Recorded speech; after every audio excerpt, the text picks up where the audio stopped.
The Annabelle Chronicles of Ed and Lorraine Warren, in the quietude of Monroe, Connecticut, where the winds carried whispers of history through the trees. A young nursing student named Donna found herself on the precipice of the inexplicable. It all began innocently enough when her mother gifted her a vintage doll that exuded an air of nostalgia. Little did Donna know that this seemingly innocent doll, Annabelle, would soon propel her into a world where reality and the supernatural intertwined in the most unsettling ways. The early 1970s were a time of innocence and exploration, but for Donna and her roommate Angie, that innocence was shattered by the strange occurrences that unfolded within the walls of their apartment. Initially subtle, the movements of the doll shifts in position, subtle changes when unobserved became increasingly pronounced and took on an eerie, purposeful quality that defied rational explanation. Perplexed and disturbed, Donna sought solace in the guidance of a local medium in a room bathed in the soft glow of candles. The medium conducted a seance, and through the delicate dance of plankette on the spirit table, they made contact with an entity claiming to be Annabelle. Higgins, according to the spirit, she met a tragic end on the very land where Donna's apartment stood. Touched by sympathy, Donna and Angie allowed the spirit to linger, unknowingly opening the door to a malevolent force that cloaked itself in the guise of a deceased child. As the days wore on, Annabelle's actions became increasingly sinister. The doll seemed to move with calculated intent, positioning itself strategically to evoke fear. Objects levitated and were flung across the room, leaving the young women in a perpetual state of terror, fearing for their safety. Donna and Angie turned to renowned paranormal investigators, Ed and Lorraine Warren, the Warrens. With their extensive experience in dealing with the supernatural, immediately recognized the severity of the situation.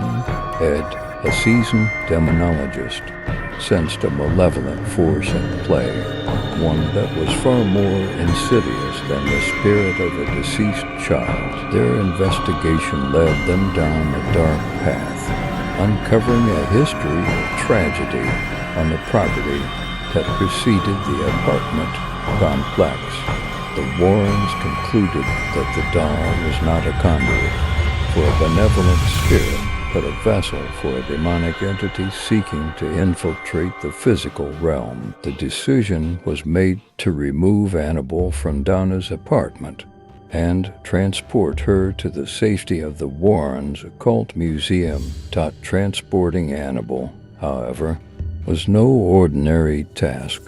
The malevolent force that clung to the doll fought back vehemently, creating a series of harrowing incidents during the journey. The Warrens, undeterred by the supernatural onslaught, pressed forward, their faith and knowledge of the occult serving as a shield against the malevolence that sought to break free.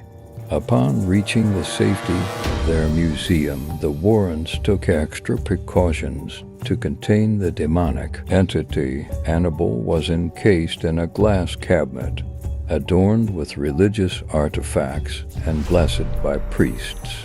The hope was that these measures would act as a barrier, preventing the malevolent force from wreaking further havoc. Yet, Annabelle's malevolent presence persisted, casting a chilling atmosphere within the confines of the Warrens' occult museum. Visitors who dared to approach the glass cabinet were met with an eerie stillness, as if the very air within carried whispers of the supernatural forces at play. Over the years, the legend of Annabelle grew, and the Warrens continued to monitor the doll, ensuring that the demonic entity remained contained. The story of Annabelle served as a cautionary tale, a stark reminder that even the most innocuous-looking objects could harbor unseen forces. The Warrens, with their unwavering dedication to exploring the mysteries of the paranormal, left an indelible mark in the world of supernatural investigation. The enigma of Annabelle, as chronicled by Ed and Lorraine Warren, continues to captivate and terrify, inviting all who hear it to ponder the mysteries that lie beyond the veil of the known. In the shadows where reality meets the supernatural, the tale of Annabelle stands as a testament to the courage required to confront the unknown and the resilience needed to keep the darkness at bay. Ed and Lorraine Warren, the renowned paranormal investigators, shared their experiences and insights regarding the Annabelle doll. During various interviews and discussions, it's important to note that the following information is based on their accounts and may be presented in a way that aligns with their beliefs in the supernatural. According to Ed and Lorraine Warren, Annabelle was not just an ordinary doll. Instead, they believed it to be a conduit for a malevolent, demonic entity. They claimed that the doll's haunting began with subtle movements and changed positions when no one was present. Over time, the paranormal activity escalated to more malevolent actions, including objects being thrown and the doll appearing in different locations within Donna's apartment. The Warrens contended that through their investigations, they determined the presence attached to the doll was not that of a deceased child, named Annabelle Higgins, as claimed by the spirit during the seance, but rather a powerful demonic force. Ed, a demonologist, asserted that the entity was seeking to manipulate and exploit the doll as a means to enter the physical realm.